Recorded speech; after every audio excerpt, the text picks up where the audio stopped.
안녕하세요. 명신보감의 이명신입니다. 조선판 스카이캐슬이라 불리는 드라마 슈룹, 역사 고증 논란이 있었지만 재밌었던 건 사실입니다.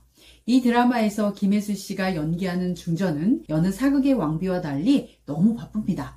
오늘은 중전마마의 걸음이 왜 그렇게 빠를 수밖에 없는지, 조선시대 왕비의 역할과 책임, 그리고 공모의 품격에 대해 얘기해 보겠습니다. 슈룹은 우산의 순우리말로 드라마 포스터에서 보이듯이 자녀를 돌보는 어머니를 비를 막아주는 우산에 비유한 것으로 보입니다. 치열한 왕실교육 전쟁에 뛰어든 중전이 사고뭉치 네 왕자를 궁궐의 거센 비바람으로부터 막아내기 위해 고군분투하는 이야기입니다. 명품 배우 김혜수 씨가 연기하는 중전 활용은 지금까지 사극에서 그렸던 어질고 현숙한 왕비의 이미지와는 무척 다른데요. 기품과 우아함을 가졌지만 필요에 따라 욕도 하고 자존심도 버릴 줄 알며 까칠하고 예민하며 버럭 화도 잘 내는 주체적이고 강인한 걸크러쉬 중전 마마입니다. 그동안 우리가 접해온 사극 속의 왕비는 질투와 정쟁의 중심에서 음모를 꾸미는 모습만 보여줬습니다. 내명부 수장으로서 일하는 왕비의 모습은 접할 기회가 없었습니다. 하지만 남녀의 역할 구분이 엄격하고 여성의 정치 참여나 사회활동이 제한된 유교국가 조선에서 왕비의 위상은 의외로 높았습니다. 슈룹에서 새로운 세자를 세우기 위한 치열한 경합이 벌어지고 마지막으로 적통인 성남대군과 후궁의 아들인 의성군만이 남습니다. 의성군의 모친 황기인은 대비를 찾아와 의성군을 지지해달라고 납작 엎드립니다. 대비는 나에게 뭘 줄 거냐고 묻죠. 황기인은 인사권과 중전의 권한을 주겠다고 합니다. 이에 대비는 아주 흡족한 미소를 짓습니다. 대비와 중전이 살벌한 기싸움을 벌이는 대화를 통해서도 그 면모를 엿볼 수 있습니다. 대비마마, 내명부와 왕자들의 관리는 중궁의 의무입니다. 세자만 아니면 그 임무를 제대로 하고 계시는지 의심이 들 뻔했습니다. 아시겠지만 보이는 것보다 바쁜 것이 중궁의 일입니다. 하면 저는 이만 물러가 보겠사옵니다. 이 늙은이가 중궁의 경험이 없어 그 자리가 그리 바쁜 줄은 미처 몰랐습니다. 왕비는 왕의 정식 부인으로 왕후, 중궁, 중전 등으로 불렸습니다. 조선에서 왕비는 간택을 통해 오르게 됩니다. 왕비의 대표적인 직무는 내명부 수장으로서 국가의 내치를 맡아 다스리는 공적 역할의 수행자입니다.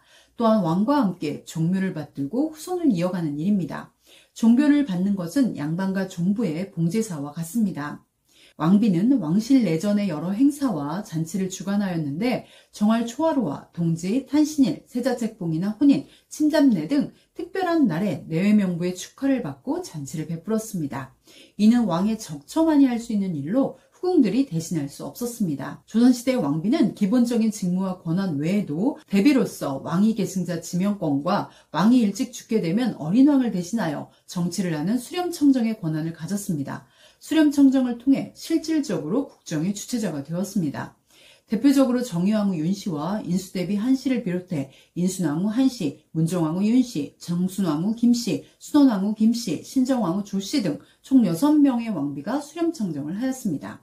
자녀에 대한 모성의 지혜를 바탕으로 왕을 보호하고 왕실을 안정화하여 왕조체제를 유지하는 중요한 임무를 수행하였던 것입니다.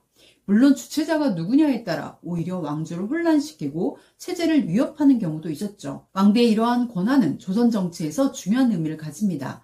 왕비는 왕과 짝하는 존귀한 존재로서 그 권위를 존중받아야 하기 때문입니다. 왕은 태어난 존재지만 왕비는 만들어지는 사람이기 때문에 그 권위가 더 보장돼야 합니다. 슈룹에서도 왕이 중요한 일을 왕비와 함께 논의하는 장면들이 많이 등장합니다.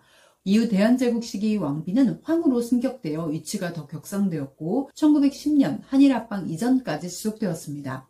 그래서 조선시대 역대 왕비 42명 중 가장 유명한 고종의 왕비 명성황후는 황후로 불리고 우리들에게 익숙한 왕비인 소원왕후, 문정왕후, 인영왕후 등은 왕후로 부릅니다. 내명부의 수장으로 때로는 실질적인 국정의 주체자로 왕비의 역할과 권위는 매우 높았습니다.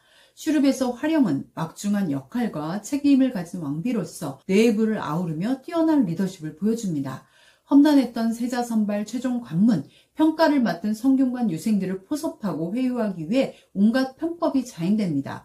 관직이 거래되고 편파 판정을 요청하는 내용이 담긴 쪽지가 유생들에게 비밀리에 전달됩니다. 상황을 관망하던 활용은 결정적 순간 자리를 박차고 경합장에 나타나 유생들을 꾸짖습니다. 또한 그대들을 믿었습니다.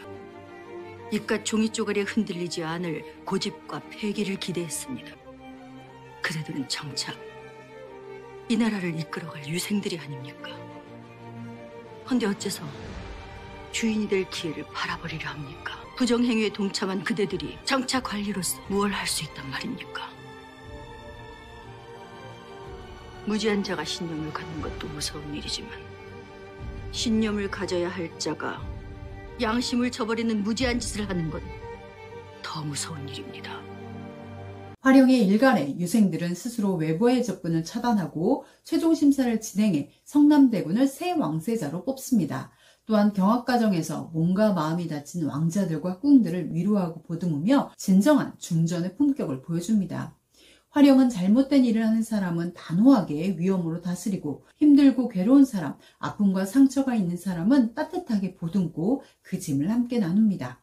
잘못을 바로잡고 상처를 보듬어주며 자신의 권력과 권위를 제대로 쓸 줄 아는 중전 활용의 품격 있는 리더십은 현재 대한민국 우리들에게 가장 절실한 리더십이 아닐까 생각합니다. 오늘 영상 함께 해주셔서 감사합니다.